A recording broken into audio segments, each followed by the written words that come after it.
আর দুদিন গেলে আন্ধার ইনশাল্লাহ শেষ হবে এবং তারপরে আমরা আপনাদের সাথে দেখা করে কিছু একটা দেখাবো আপনাদেরকে এবং ঘোষণা দিব কবে আন্ধার আসছে। এই বছর আসছে না এটা শিওর, নেক্সট কখন আসছে সেটা আপনাদের জানাবো। ভৌতিক ঘরানার ছবি বানানোর কারণ কি?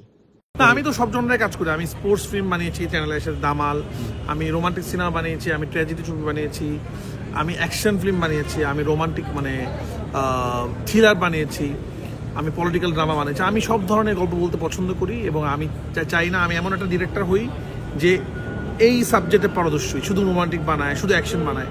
আমি সব ধরনের বানাতে চাই। সেই অর্থে হরর, এটা শুধু হরর বলা যাবে না, এটা সাইকোলজিক্যাল হরর, অনেক কিছু আছে, অ্যাকশন। তো কি বানাচ্ছি সেটা দর্শক দেখবে, বা চুপি চুপি ভালো একটা ছবি বানানোর চেষ্টা করেছি। বান্ডেল থাকলে প্রতি সেনমানিতে টাকা বাঁচবে। বিকাশ সেনমানি বান্ডেল কিনে জিতুন প্রতি লেনদেনে।